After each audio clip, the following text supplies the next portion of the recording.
If you're anything like me, you don't enjoy running hills. And when you see hill repeats pop up on your training plan, it makes me want to throw up in my mouth. The good news is they're actually good for you, and we're going to find out today exactly why. Got the coach, Lindsey Parry, with me. Lindsey, I don't enjoy doing them. I know they're good for me. It's almost like vegetables, but please give me some good reasons of why running hills are so important. Yeah, so Brad, there's loads of reasons why hill work is recommended by so many coaches. Starting off with preparing you for the work that's to come, improving running form, and making you run faster, which is ultimately what most of our goals are. Let's talk about that running form, because we often get the question about, I want to change my running form, it's going to help me run better. But hills are a great way to almost do that. It's one of the hidden weapons of running hills, is it actually sorts your form out, doesn't it? Absolutely. So the thing about running up a hill is that we instinctively lean into the hill. And that immediately puts us into a slightly better running position for, in particular, our foot plant as we land. So really, just by running hills, we are improving running efficiency and running form because the knee drive improves, we are leaning forward, our foot plant is better, and of course, because it's harder to run uphill, our leg drive as we push off the ground is improved. We also are huge proponents of strength training here at Coach Parry, but they're not a replacement to strength training, but they definitely do build strength, don't they? Absolutely, and traditionally that is really where the main benefits of hill running came from. And I think Arthur Lydiard was probably one of the first coaches that truly popularized that by making sure that all of his athletes in their early season did lots of hill work. And he did this in two ways, essentially. In longer, harder runs, he made sure that there were lots of hills when they did those long runs. And then, of course, in hill work, which he also split up into slightly different ways. And one of his hill repeats was really there around improving strength and preparing your body for the speed work, which he was then very well known for in the peaking phase of his training. But also he had very specific ways of running hill repeats in the early season to really dial in on running form and exaggerate the movements of running to really improve running economy for his track athletes. Lindsey, it's quite interesting. I hear you talking about preparing you for speed work, but strength training actually is a form of speed work. You can use it, and it's pretty safe, because, I mean, correct me if I'm wrong, pure out-and-out intervals on a track is probably the session where you're most at risk of picking up an injury.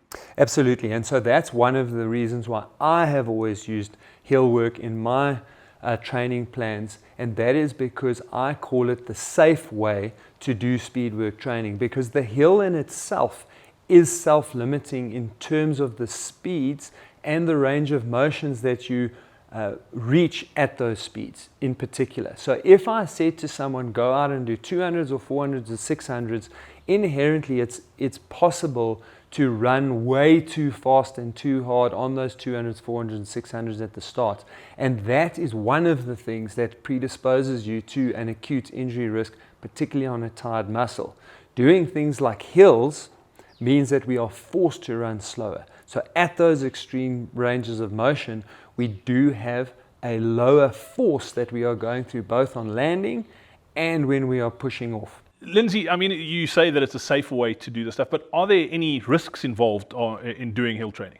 Absolutely. As with anything, and in particular with running, we are always at risk of overuse injuries, and hills do place extra strain on certain muscles, in particular the hamstring tendons and glute tendons. So we don't do hills all the way through a training plan. Typically, we would do those right near the beginning, either towards the end of the base phase or into the pre-competition phase, and then perhaps we'd bring back hills a little bit if we were training specifically for an event that had a lot of hills.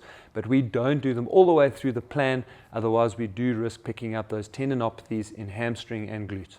Okay, Lindsey, so we've spoken about the risks and we've spoken that they are good for you. How do you actually implement them safely into your training? Yeah, that's a great question, Brad. So as with most things in running and related to running, we want to build these things into a plan and build them slowly.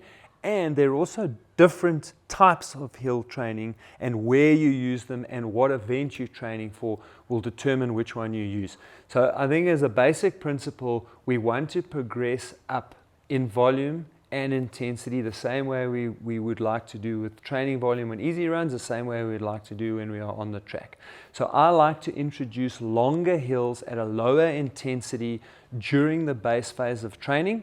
Puts a much lower risk of injury, and it allows you to then build those up over time.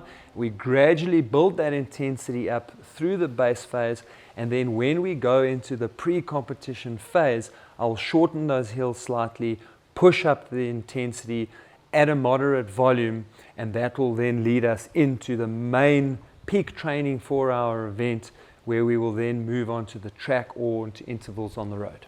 Okay, let me ask this question. Are all hills created equal? Let's talk gradient. Like, are all hills, like pick a hill and run, or is there one better than the other? Again, that's a fabulous question, Brad, and I think the type of work that you're trying to do needs to determine the hill that you are looking for. And going back to the injury risk, of course, it makes a difference how steep the hill is. So at Coach Parry, we like to work on a 3 to 5% gradient. And for the long grinding hills, we tend to closer to 3%. And for the shorter, higher intensity hills where we're working more on form and power, closer to 5%. Now, what's really important is that if you cannot find a 5% gradient on a hill, it's better to be under than over. So when we start going north of 5% into 5.5%, 6%, 7%, that is when we start to be at high risk of the tendinopathy injuries in both the hamstring and glutes, but you also then bring in the Achilles into play. And so lower calf strains and Achilles tendinopathies if we run on hills that are too steep. So if you cannot find hills in your area that fall into that 3 to 5%, you're better off at 2, 2.5, or just under 3 than you are going higher or steeper than 5%. Let me ask this question about the pace that we run up these hills too. And I'm guessing similar mistakes get made in hill training than with interval training.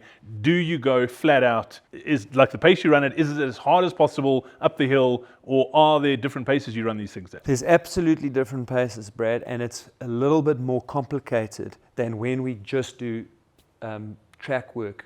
Because track work we can work out fairly closely, and we know that's the right intensity given your ability.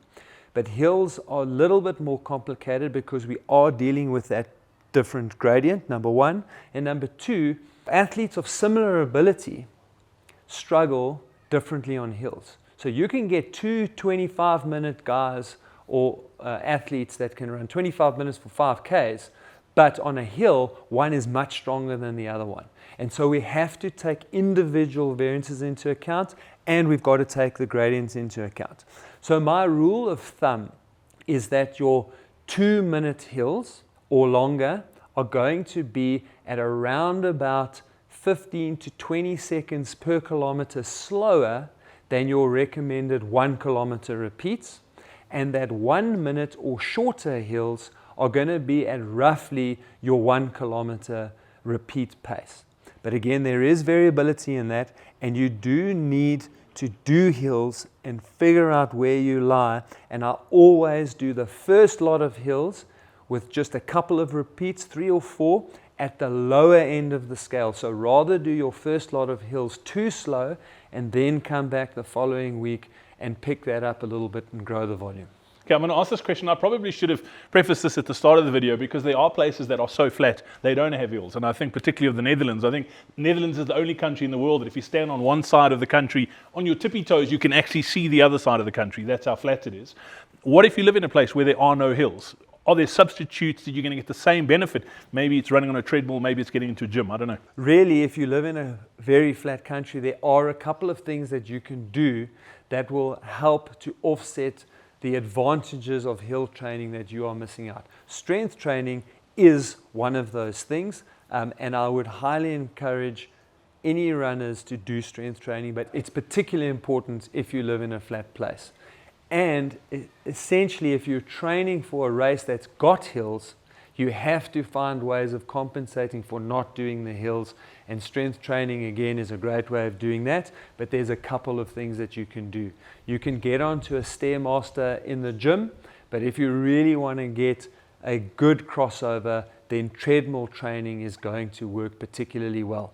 If you don't have access to a gym, but you do have access to a stadium, then running stairs is also a really, really good way to do some hill work. It's just a little bit harder because you generally don't tend to get 2-minute hills. You also won't find varying gradients, and typically they are a little bit steep. So you just want to moderate the amount that you do, but it really is a very solid substitute for hills if you have no other option. So now that you know hill training is important, how do you fit it into your training?